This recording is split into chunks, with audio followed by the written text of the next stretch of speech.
প্রতিটা সন্তানের জীবনে এই বাবা মার গুরুত্ব অপরিসীম। তো অনেক দিন বাবা মার বাড়ি যাওয়া হয় না। তো আমার বাড়ি থেকে শ্বশুর বাড়ি থেকে বাবার বাড়ির দূরত্ব 10 মিনিট থেকে 15-20 মিনিটের মধ্যে মোটামুটি চলে যাওয়া যায়। তো আমরা হঠাৎ করে কোনো প্ল্যান ছাড়াই সিদ্ধান্ত নিয়ে নিলাম যে আজকে চলে যাব। তো আমরা একদম শুক্রবারে রেডি হয়ে রাস্তায় যে একটা ভ্যান নিয়ে আমরা চলে গেছি 3 মাজার। রাফির বাবা যেহেতু তার পার্সোনাল কাজে ব্যস্ত ছিল, এই জন্য তাকে আর আমরা নেই নাই। তো মোটামুটি 10 মিনিটের মধ্যে আমরা পৌঁছে গেছি, আর আমাদের পৌঁছাতে সন্ধ্যা হয়ে গেছিলো। পরে সকালবেলা উঠে দেখি মা এদিকে আটা মানে চাল কুটে আটা বানায় রেডি করছে যে পিঠা বানাবে। আসলে প্রথমে একটা কথা বললাম না যে প্রতিটা ছেলে মেয়ের জীবনে বাবা মার গুরুত্ব অপরিসীম, ছেলে হোক বা মেয়ে হোক, এই জন্যই বললাম। তো সকালবেলা আমি ঘুম থেকে উঠে দেখছি মা এগুলো করে রেডি। আমার মা কিন্তু এমনি বয়স হয়েছে, অসুস্থ মানুষ, আর এদিকে আমার মেয়েটা পিঠা খেতে পছন্দ করে, মা সেটা জানে। তো মা এজন দিকে পিঠা বানানোর জন্য সব কিছু রেডি করে ফেলছে। আর এই যে এখানে হচ্ছে নারিকেলের কাহিনী। পিঠা বানাতে গেলে তো নারিকেল লাগে। তো আপনাদের যারা ভিডিও দেখতেছেন কমেন্ট করে জানাবেন যে আপনাদের এলাকায় নারিকেলের দাম কেমন। আসলে আমাদের 4-5টা গাছ আছে, বাট একটা গাছে একটা নারকেল ধরে না। মা অবশেষে 2টা নারকেল কিনে নিয়ে আসছে। দামটা হচ্ছে 150 টাকা করে পিস কিন্তু নারকেল। তো যেহেতু আমার বড় মার কাছ থেকে নিয়ে আসছে, মানে আমার বড় চাচি, তো হচ্ছে 100 টাকা পিস নিয়েছে। আর হচ্ছে এখানে আব্বু সকালবেলা করে মানে নারকেল চুলা রেডি করতেছে, যেহেতু পিঠাতে লাগবে। তো এই জন্যই বললাম যে বাবা মা আসলে কতটা গুরুত্বপূর্ণ। আর হচ্ছে আমরা ছেলেমেয়েরা আসলে তারা থাকতে বুঝি না, কিন্তু যখন একটা সময় হয়তো তারা তো আমাদের ছেড়ে চলে যাবে, এটা চিরন্তন সত্য কথা। তো সেই সময়টা আমি জানি না কিভাবে নিজেকে সামলাবো। তবে এই কথাটা ভাবতে গেলে আমার যে কি মানে আমার সব কিছু ভিতরটা এলোমেলো হয়ে যায়। আসলে এটা সবারই হয়, কম বেশি সবারই হয়। তো আমরা আসলে সন্তানরা এটা হয়তো তারা থাকতে বুঝি না, কিন্তু একটা সময় যে কিন্তু ঠিকই বুঝবো। আর এদিকে আব্বু ও নারকেল একটা অলরেডি ছুলে ফেলছে, আর আমি এটা নিয়ে একটু ভিডিও করতেছিলাম। তো যেহেতু আমরা 3 বোন, আর আমরা 3 বোনেরই বিয়ে হয়ে গেছে, আর আমরা যখন থাকি না আব্বু মা একাই থাকে।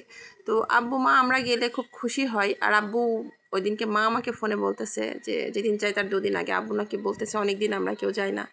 তো এই জন্য আর কি হঠাৎ করে চলে গেছি, মানে উইদাউট অ্যানি ইনফরমেশন। আমরা তাদেরকে জানাইও নাই যে আমরা সেখানে যাচ্ছি। আর মা ওদিকে হচ্ছে পিঠার জন্য সব কিছু রেডি করতেছে, আর আমি এখানে নারকেলটা কুড়ে নিচ্ছিলাম।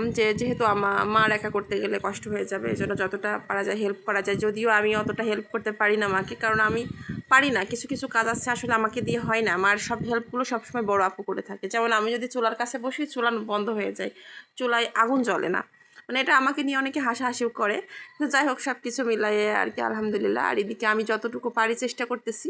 আর আমার তো স্বভাব এই যে ফোন ধরে ভিডিও করা, মা এটাকে নিয়ে তো হাসাহাসিও করে। আর এদিকে আমি নারকেল কুটতে কুটতে মা দেখছি পিঠার জন্য সব কিছু রেডি করে পিঠা বানানো শুরু করে দিয়েছে। তো এটাকে আমরা বলি সারা পিঠা, আপনারা কে কারা কী বলেন জানি না। আর এই পিঠাটা আমার মেয়ের সব থেকে প্রিয় পিঠা। মা মাঝে একদিন আসছে, তো ওই দিনকে হচ্ছে পাখান পিঠা বানিয়ে নিয়ে আসছিল। তো আমার মেয়ে পাখান পিঠা খাবে না, বলছে না নিয়ে আমি ওই সারা পিঠা খাবো। এই জন্য আর কি মা এদিকে আমরা গেছি, এই সুযোগে শুরু করে দিয়েছে পিঠা বানাতে। আর আমরা তো থাকবো না, যেহেতু হচ্ছে শনিবারে সন্ধ্যায় আমার রাফির প্রাইভেট আছে, এজন্য চলে আসতে হবে। এজন্য মা হচ্ছে আর সময় নেই ওই একদিনের মধ্যে মোটামুটি 24 ঘন্টার মধ্যে আর কি পিঠা বানানো শুরু করে দিয়েছে। তো এই যে মা পিঠা বানাচ্ছিল, আর আমি বসে একটু ভিডিও করতেছিলাম। আর এই কারণে বলতেছিলাম যে আসলে প্রতিটা ছেলেমেয়ের জীবনে বাবা মার গুরুত্বটা অপরিসীম।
পাশে বসে মায়ের পাশে বসে এভাবে গরম গরম পিঠা খেতে এটা আসলে সবারই আমার মনে হয় ভালো লাগে।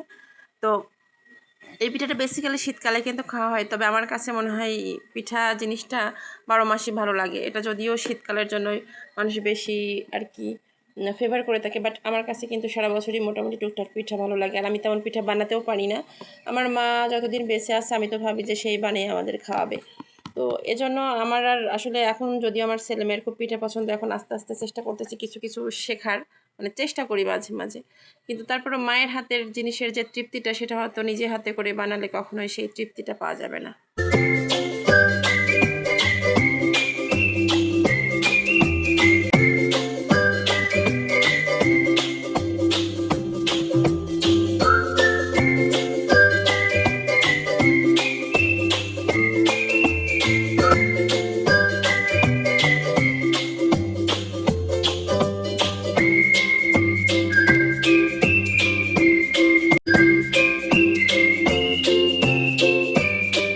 এবার আসে জিলাপিটার গল্প। আব্বু জিলাপি আনছিল শুক্রবারে মসজিদে নামাজ পড়তে, যেহেতু হচ্ছে শুক্রবারে তো প্রতিটা মসজিদে কম বেশি হয়ে থাকে সিনের ব্যাপারটা। তো আব্বু কিন্তু জানে না বা মাও জানে না যে আমরা যাব, কিন্তু আব্বু মসজিদ থেকে এসে নাকি তারা জিলাপিগুলো না খেয়ে আমাদের জন্য রেখে দিয়েছে। কেন জানি তাদের মনে হয়েছে আমরা আসতে পারি।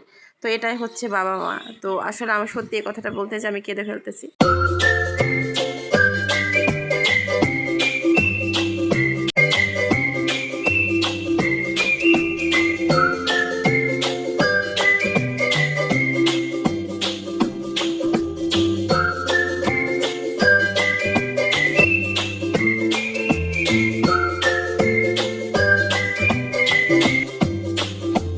এভাবে 24 ঘন্টার মধ্যে একটা পাখি ভ্যান, খোলা ভ্যানে পা দুলাতে দুলাতে আমরা 3 মাঝে আবার ঘুরে চলে আসলাম বাড়িতে। তো এটাই হলো আমাদের 24 ঘন্টায় বাবা মার বাড়িতে ঘোরার একটা ছোট্ট ব্লগ। তো আজকে পর্যন্তই, ভালো থাকবেন সবাই।